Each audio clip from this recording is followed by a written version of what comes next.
3 months, 40 something videos, and countless memories later, season 1 is finally over. What's up everybody, my name is Van Man Chan. If you don't already know who I am, I'm a 19-year-old who lives in my van and travels all across the United States. And today is a monumental video. Today is the season 1 recap. This past 3 months, everything that I've done, recap for you guys in one video. So I'm gonna go through everything that I've done, the highlights, the ups and downs, and just basically how everything went, how's it going, and stuff like that. And how about we begin where it all started with Montana. Montana was definitely an experience in its own right. I remember leaving Michigan on June 1st or 31st, I forgot what day, but it was that night. I had a couple friends over and my parents saying goodbye to everybody, starting off on that 37-hour drive all the way out there and driving it basically straight, just thinking the whole entire way there, like, how's it gonna go? What are the people gonna be like? Am I gonna be safe? Whole bunch of things just going through my mind. And I remember getting to the rest area, sleeping, and then waking up, and it was like, okay. Because when I first got to it, I was still like on that same day, so it really didn't set in that I was actually in Montana until I woke up and started my day. Like, oh my God, I'm out here and I'm not going home, so it's time. I had to really learn how to swim. Because when I first got out there, like everything kind of went out the window of like my plans. It was more just like, okay, what's next? It took me a couple of days just to settle in and get my bearings, and I went and checked out a couple lakes. You know, I totally forgot that hiking was even an option, that the best sites were in hike. I was kind of like clueless out there really until kind of like the first week. I did Mount Amy's,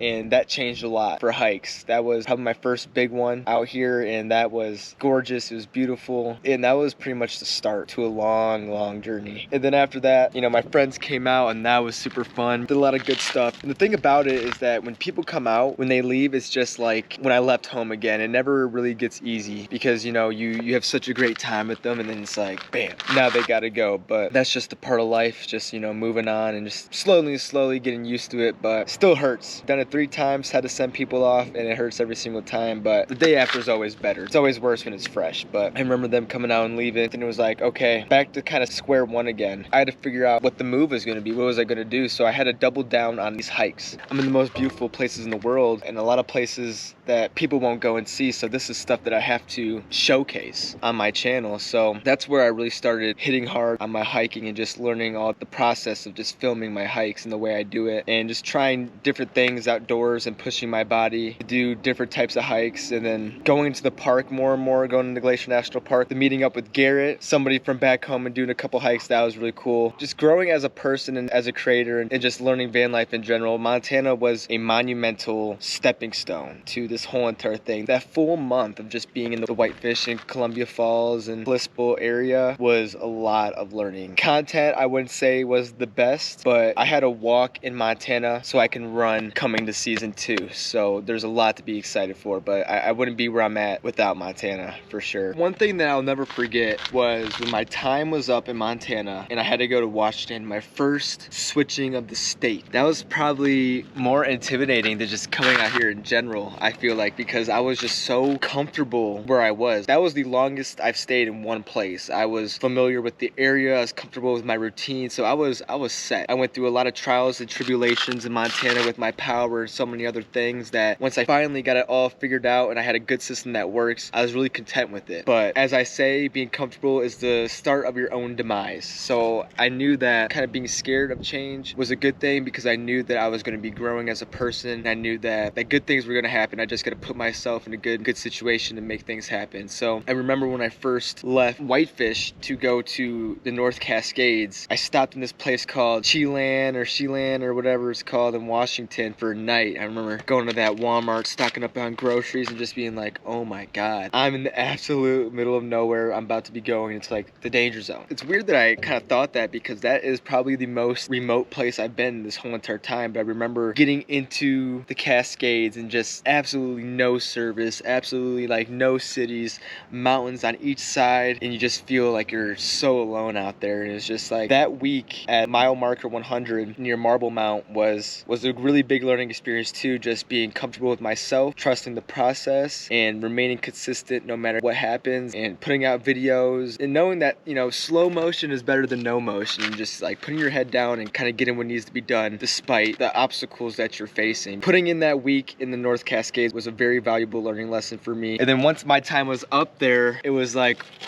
I drove from there to this place called Oak Harbor on like Whigby Island. I went to this place called Deception Pass, and that was like a complete like Pacific Northwest vibe, man. Like the weather and the clouds and the gray and the bridge and the green, it was amazing. So really putting in all that work that week in the North Cascades and then going to Oak Harbor, you really get to reflect on the things that you did when you're in a more comfortable position, and you're like, I'm so glad I just kind of put my head down and grinded and got through all of it. So, but then after Oak Harbor, going to the Olympic Peninsula, that was really fun. I like the whole entire vibe of the Olympic Peninsula, seeing Port Angeles and Forks and National Park. That was kind of just like an awkward time. It was like a very like a moderate time, you know. I was kind of just chilling, really didn't go through a lot, nothing really big happened. I was kind of just like coasting and making videos, but nonetheless still grinding every single second I could. After that was wrapped up, I was able to meet up with my dad and my brother out near Mount Rainier, Mount St. Helens, and climb Mount St. Helens summit again in the morning. That was such a surreal experience. I summited that mountain before, but doing it at night in the pitch black, going through all those boulder fields alone, that was a crazy experience. And watching the sun fully rise on top of that mountain, definitely life-changing stuff. And then Panorama Point at Mount Rainier, and just that whole entire time with my family, my dad and my brother, was awesome. And then going to see my family friend Eric and doing some stuff at Mount Rainier was cool. And then wrapping up Washington and Yakima, getting like a desert vibe for my last kind of like signing off thing. It was great. Washington was a big stepping stone as well of this whole entire process, and I'm really grateful for that experience. I had a lot of fun, and I would recommend Washington to anybody in this area. There's so much to do. And now moving on to where I'm at now in Oregon, I feel like this was the biggest piece to the puzzle so far. This was the best part of season 1. Oregon was a huge just part of everything, of learning, of just growing, of adapting, of all of it, because I learned a lot just as doing van life and on the creative side with YouTube and all that this was such a valuable experience. Implementing a lot of different things with my videos, getting more comfortable living in my van, and just being able to survive and be self-sufficient and be independent. I mean, Oregon really taught me so many things, and it was so fun. I had such a great time here. The cities were really nice. I talked all about this in my Oregon recap. Every single city I went to was great. So many infamous and famous things that you can see and do, like Multnomah Falls, Mount Hood, Crater Lake, Cannon Beach, so many things that you can do. This is where I feel like I'm slowly growing. I'm slowly getting to where I need to be, but a lot of work needs to be done. And that brings me to the next thing I'm going to talk about, and that's what's next. With all this learning experience under my belt, I feel like season 1 was kind of just like get my bearings, figure out what works, figure out my flow, figure out my style, figure out who I am as a person, start learning like the workload and a lot of other things, like making adjustments, because that's where I learned. Being good at YouTube, you got to learn how to make the adjustments, the right adjustments at the right time, and you always got to be on the ball. You always got to be able to adapt. You got to be able to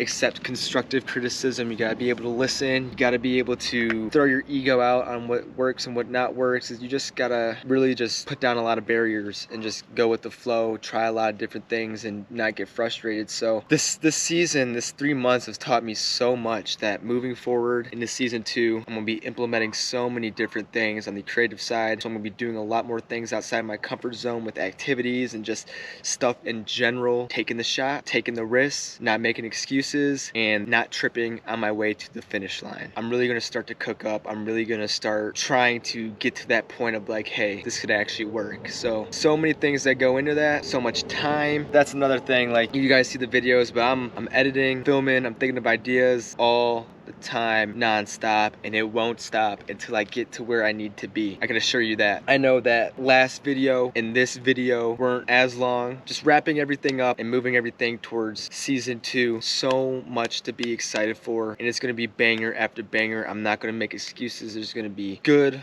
long, entertaining videos. I promise you that. But with all that, if you enjoyed the video, make sure to like and subscribe. And if you have any questions, like any questions at all about van life, about anything, especially if I didn't didn't go over it in this video or last video or the video before that, feel free to comment down below. That's one thing that I definitely need to work on, is respond to everybody, and I will respond to everybody. That is a promise. So if you comment down below any question, you will get an answer, promise. And I also want to thank everybody for their support. It truly means everything. I would be nowhere without you guys, and I truly mean that. So thank you, honestly, from the bottom of my heart. Everybody who's subscribed, who's watched the videos, who's liked, who's commented, man, I appreciate you so much, man. Thank you for everything that you've done for me, and thank you for just sticking along for the ride. But yeah, with that, until next time, peace.